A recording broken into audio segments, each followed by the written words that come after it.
أعوذ بالله من الشيطان الرجيم بسم الله الرحمن الرحيم الله أكبر لا إله إلا الله والله أكبر ولله الحمد إنه وحده صدق وعده نصر عبده هزم الأحزاب وحده لا إله إلا الله لبيك اللهم لبيك لبيك لا شريك لك لبيك إن الحمد والنعمة لك والملك لا شريك لك إن الله وملائكته يصلون على النبي يا أيها الذين آمنوا صلوا عليه وسلموا تسليما اللهم صل وسلم وبارك على سيدنا محمد وعلى آله وأصحابه وأزواجه وذريته أجمعين بقدر حسنه ونوره وجماله وكماله رب اشرح لي صدری ویسر لي امری واحلل عقدۃ من لسانی یفقہوا قولی۔ پاکستان کے مسلمانوں، کبھی اس پاکستان کو نقصان مت پہنچانا، اس کی ناقدری مت کرنا، اس کو تکلیف مت دینا، اس پر حملہ مت کرنا، اس کو گالی مت دینا، اس کو چھوڑ کر مت جانا۔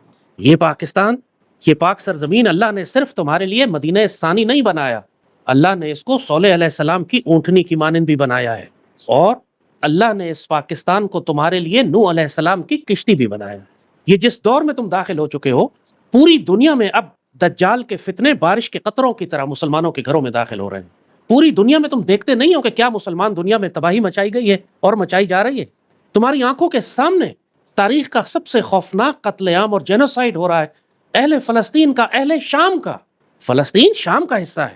جب بلاد الشام کے بارے میں جو بشارتیں سیدی رسول اللہ نے عطا فرمائی ہیں، وہ آج کا شام نہیں ہے، وہ سیدی رسول اللہ کے دور کا شام ہے، اور اس شام کے اندر فلسطین شامل ہے، اس شام میں لبنان شامل ہے، اس شام میں اردن شامل ہے، اور اس شام میں آج کا شام شامل ہے۔ یہ تو انگریزوں نے تقسیم کیے، بعد میں پہلی جنگ عظیم کے بعد ان کو 4-5 ملک بنا دیے، اور شام کی سرزمین فلسطین پر یہودیوں کو آباد کر دیا لا کر۔ کیا سیدی رسول اللہ نے یہ فرمایا نہیں تھا شام کے حوالے سے کہ جب شام میں تباہی مچے گی تو پھر اس کا مطلب ہے کہ تم لوگوں میں کوئی خیر باقی نہیں رہے گی؟ کیا شام کے بارے میں سیدی رسول اللہ نے بشارتیں نہیں فرمائیں؟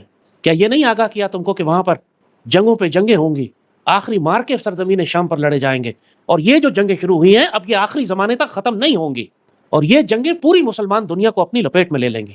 تمہاری آنکھوں کے سامنے یہ جنگ پھیلتی پھیلتی کہاں شام تو کہاں سے نکل کر عراق، پھر ایران اور خلیج میں داخل ہو چکی تھی، اور پاکستان پر دوسری جانب سے یہ ہندو مشرکوں کے ذریعے حملے کروا رہے تھے۔ یہ جو جنگوں کا سلسلہ شروع ہوا ہے اب یہ رکنے والا نہیں۔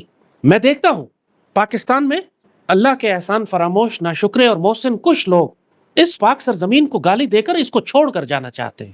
استغفر اللہ العظیم۔ کسی مجبوری کے تحت تم کو پاکستان سے جانا پڑے، کوئی نوکری کرنی ہو، کوئی پڑھائی کرنی ہو، ضرور جاؤ، لیکن اپنا دل اور جگر اور اپنی جان تو پاکستان چھوڑ کر جاؤ۔ اس پاکستان کو گالی دے کے کیوں جاتے ہو؟ یہ کیوں کہتے ہو کہ اس نے ہمیں دیا کیا ہے، اس میں رکھا کیا ہے؟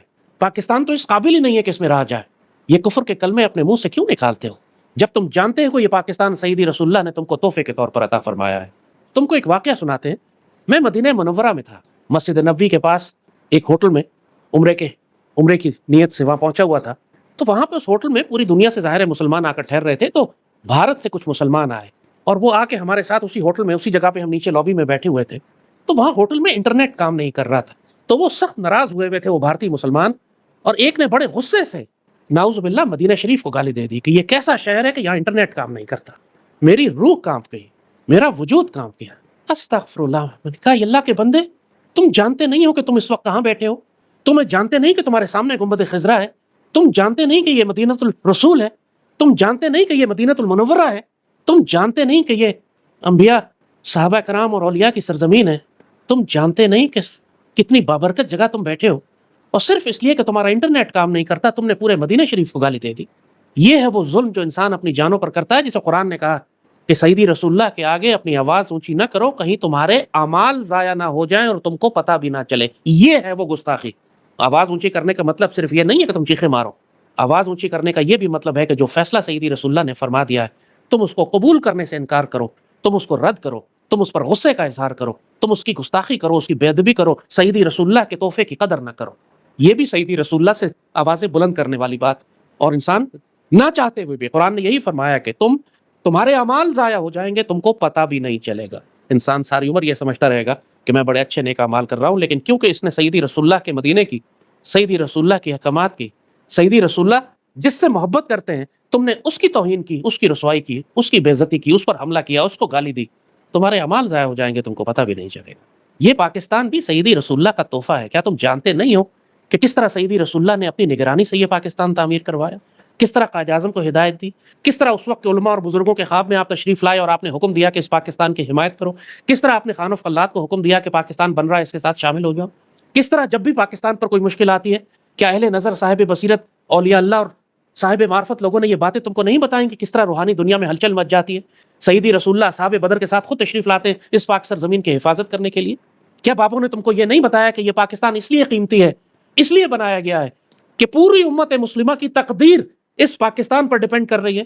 غزوہ ہند یہاں سے ہونا ہے، رایت السود والی پرچم اور وہ فوجیں یہاں سے نکلنی ہیں، وہ بہترین شہسوار یہاں سے آنے ہیں، یہاں کی فوجوں میں اللہ کا خلیفہ مہدی ہوگا، یہ وہ فوجیں ہیں جو نکلیں گی تو پھر فلسطین کو آزاد کرائیں گی، جا کے بیت المقدس شریف پہ رایت السود کو نصب کریں گی۔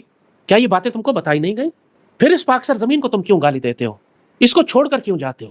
کیا تم یہ سمجھتے ہو کہ یورپ اور امریکہ جانے سے تمہارے نصیب بہتر ہو جائیں گے؟ کیا تم یہ سمجھتے ہو کہ دنیا اور آخرت کی کامیابی تم کو نصیب ہوگی اگر اس پاک سرزمین کو چھوڑ کر تم کفار کے درمیان جا کے رہنا شروع کر دو؟ تو سن لو پھر اچھی طرح کہ یورپ اور امریکہ بھی اب تباہ ہونے جا رہے ہیں، اب تمہارے لیے کوئی پناہ گاہ نہیں ہے اس دنیا میں سوائے اس پاک سرزمین کے۔ یہی نوح علیہ السلام کی کشتی بھی ہے جو اللہ نے تمہارے لیے بھیجی ہے۔ جب نوح علیہ السلام نے اپنے بیٹے سے کہا کہ آؤ میری کشتی میں سوار ہو جاؤ، اس کو بڑا تکبر تھا، نبی کا بیٹا تھا، تکبر تھا اس کو، کافر تھا، نہ باپ کو نہیں مانتا تھا، کہتا ہے میں پہاڑ پر چڑھ جاؤں گا، میں بچ جاؤں گا، میں چھوڑ آپ کی کشتی چھوڑ کے جاؤں گا، کشتی میں نہیں سوار ہوں گا، جو بھی عذاب آئے میں بچ جاؤں گا، چونکہ مجھے پتا ہے میں زیادہ سمجھدار ہوں، میں اس کشتی کو چھوڑ کر جاؤں گا اور میں ایسی جگہ پہنچ جاؤں گا پہاڑ پر کہ جہاں یہ سمندر کی لہریں مجھے ہاتھ نہیں لگا سکیں گے۔ اللہ نے فرمایا کہ اب جب کہ میرا عذاب آ چکا ہے، قرآن کے الفاظ ہیں، اب کوئی پناہ گاہ نہیں ہے سوائے نوح علیہ السلام کی کشتی کے، اور جو اس کشتی میں سوار نہ ہوا وہ ہلاک ہوا۔ پوری دنیا میں اب تباہیاں آنے والی ہیں، وہ جنگیں جو مسلمان ملکوں، تمہارے خیال میں جو یورپ اور یوکرین میں جنگ ہو رہی ہے وہ باقی یورپ کو نہیں جلائے گی؟ تھوڑے دنوں کی بات ہے، تم اپنی آنکھوں سے دیکھو گے یہ سب کچھ۔ 1950 اور 1960 کی دہائی میں ہزاروں لاکھوں پاکستانی یہاں سے یورپ چلے گئے، انگلستان جا کے آباد ہو گئے، یہ منگلا ڈیم بھی بن رہا تھا اور لوگوں کو ویزے بھی آسانی سے مل رہے تھے، انگریزوں کو پہلی دوسری جنگ عظیم کے بعد مزدوروں کی ضرورت تھی، یہاں سے ہزاروں لاکھوں پاکستانیوں نے ویزے لگائے، یورپ چلے گئے۔ تاریخ اسلام میں کبھی بھی نہیں ہوا 1400 سال میں کہ مسلمانوں نے دارالاسلام کو چھوڑ کر دارالکفر کی جانب ہجرت کی۔ ہمیشہ دارالکفر سے ہجرت ہوتی تھی دارالاسلام کی جانب، ہمیشہ ہجرت ہوتی تھی مکہ کے بت کدے سے مدینے کی اسلامی ریاست کی جانب۔ 1400 سال کی اسلامی تاریخ میں مسلمانوں نے کبھی نہیں کیا۔ یہ عذاب 20ویں صدی میں، پچھلی صدی میں مسلمانوں پر آنا شروع ہوا کہ مسلمان اپنی مرضی سے لاکھوں کی تعداد میں مسلمان ممالک کو چھوڑ کر کفر کے ممالک میں جا کر آباد ہونا شروع ہو گئے۔ کیا تمہیں معلوم نہیں تھا کہ کتنی سخت وعید ہے اس بات پر کہ تم دارالاسلام چھوڑ کر مسلمانوں کے ممالک چھوڑ کر کفر میں جا کر آباد مت ہو، ورنہ اللہ تمہارا شمار انہی میں کرنا شروع کر دے گا؟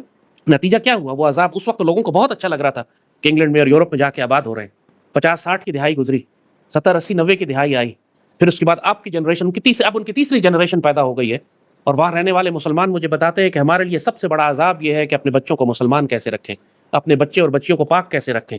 یہ تیسری نسل ان کی دین بھی چھوڑ چکی ہے، اخلاق اور آداب بھی چھوڑ چکی ہے، شرم اور حیا بھی چھوڑ چکی ہے۔ مسلمان بچیاں کافروں سے شادیاں کرتی ہیں، دین اسلام کا کسی کو معلوم نہیں، کا دکا کوئی خوش نصیب ہوگا تو جو دین سنبھال کے رکھے ہوئے، ورنہ مسلمان بچیاں بھی بدکار، مسلمان لڑکے بھی بدکار، ہر قسم کا وہ گناہ جو اس معاشرے میں قائم ہے، یہ تیسری نسل جو وہاں پیدا ہوئی ہے، انہی کے اسکولوں میں پڑھی بڑھی ہے، اسی معاشرے میں اٹھی ہے، اس کا انجام اب یہ ہو گیا۔ وہ جو 50-60 کی دہائی میں جو گئے تھے، ان کی تیسری نسل اب کافر اور مرتد ہو چکی ہے۔ جو مسلمان تھے ان کی اگلی نسلوں کا یہ حال ہوا ہے۔ اب اگر یورپ میں اسلام پھیل رہا ہے تو وہ کافر ہیں جو مسلمان ہو رہے ہیں، وہ کافر ہیں کہ جو غزہ کے مسلمانوں کی قربانیاں دیکھ کر اب اسلام قبول کر رہے ہیں، یا مغربی تہذیب کی مادیت اور اس کا کفر اور اس کا ظلم اور اس کی فحاشی اور بدکاری دیکھ کر مسلمان ہو رہے ہیں۔ لیکن جو مسلمان جا کر وہاں آباد ہوئے تھے، چاہے وہ نارتھ افریقہ کے ہوں، الجیریا کے ہوں، موراکو کے ہوں، مصر کے ہوں، یا پاک و ہند کے ہوں، جو مسلمانوں نے اپنی مرضی سے کفر کے علاقے منتخب کیے، دارالکفر میں جا کر رہے، یہ بڑی بھاری قیمت انہوں نے ادا کی، اور کیا خسارہ اٹھایا کہ اب آنے والی نسلیں ان کی اسلام چھوڑ چکی ہے، ایمان چھوڑ چکی ہے، اللہ ماشاءاللہ چند ایک شاید بچے ہوں اللہ کے فضل سے۔ یہ جس پاک سرزمین کو تم دیکھتے ہو چاروں طرف سے لوگ حملہ کر کے اس نوح علیہ السلام کی کشتی میں سوراخ کرنا چاہتے ہیں، کہیں قومیت کے زبان پہ، کہیں لسانیت پہ، کہیں فرقہ واریت پہ، کہیں ملک توڑنے کی بنیاد پر، کہیں بلوچستان لبریشن آرمی تو کہیں پختون تحفظ موومنٹ، یہ سب کافر اور مرتد لوگ ہیں۔ اسلام کے مقابلے پر جس نے حمیت جاہلیہ کا پرچم بلند کیا، نہ اس کا سیدی رسول اللہ سے کوئی تعلق ہے، نہ اس کا سیدی کی امت سے کوئی تعلق ہے، نہ اس پاک سرزمین سے کوئی تعلق ہے۔ پاکستان کے حکمران صرف یہی نہیں ہے کہ تم پاکستان توڑنے کے لیے پاکستان پر جہنم کے کتوں اور خوارج کی طرح حملے کرو، جس کو پاکستان کی ذمہ داری دی گئی ہے، پاکستان کی امانت جس کے حوالے کی گئی ہے، اس نے اگر اس امانت سے خیانت بھی کی تو یہ نوح علیہ السلام کی کشتی میں سوراخ کرنے والی بات ہے، یہ صالح علیہ السلام کی اونٹنی کو زخمی کرنے والی بات ہے۔ کل پرسوں میں خبروں میں دیکھ رہا تھا کہ کوہستان کا صرف کوئی ٹھیکیدار تھا سرکاری، 50-60 ارب روپیہ نکلا اس کے گھر سے، کیا گاڑیاں تو فورن کرنسی تو نوٹ تو کیش، استغفر اللہ، یہ ایک ٹھیکیدار ہے